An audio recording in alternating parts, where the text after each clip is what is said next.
రైతు సోదరులందరికీ నమస్తే. Welcome to Manchivadi YouTube channel. ఈ వీడియోలో కనిపిస్తున్న ఒంగోలు జాతి ఆవు తెలంగాణ రాష్ట్రం సంగారెడ్డి జిల్లా పటాన్ చెరువు మండలం రుద్రారం గ్రామానికి చెందిన అరవింద్ గారు అనే రైతు సోదరుడికి చెందినది. ఈ ఆవు యొక్క ఎత్తు 56 నుండి 57 ఇంచెస్ మధ్యలో ఉండే అవకాశాలు ఉన్నాయి.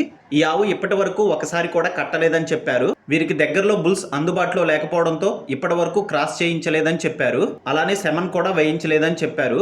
అరవింద్ గారు ఈ ఆవుని అమ్మాలనుకుంటున్నారు. ధర 95,000 రూపాయలు చెప్తున్నారు. ధర తగ్గించే అవకాశాలు కూడా ఉన్నాయని చెప్పారు. మీలో ఎవరైనా ఈ ఆవుని కొనుక్కోవాలనుకున్న వారు అరవింద్ గారి ఫోన్ నంబర్ ఈ వీడియో క్రింద ఇవ్వడం జరిగింది. కాంటాక్ట్ అవ్వండి. అలానే మీ దగ్గర ఉన్నటువంటి పశువులను అమ్ముకోవాలనుకున్న వారు నా ఛానల్ వాట్సాప్ నంబర్ 9676992250కి వీడియో తీసి పంపించండి. గమనిక, మన ఛానల్ని రైతులు ఎక్కువగా ఫాలో అవుతున్నారు. అలానే మన ఛానల్లో సేల్కి పెట్టినటువంటి పశువులు త్వరగా అమ్ముడుపోతున్నాయి. కాబట్టి రైతులు ఈ అవకాశాన్ని ఉపయోగించుకోగలరు. మరిన్ని వీడియోల కోసం మన ఛానల్ని సబ్స్క్రైబ్ చేయండి. ఈ వీడియోని లైక్ చేయండి. ధన్యవాదాలు.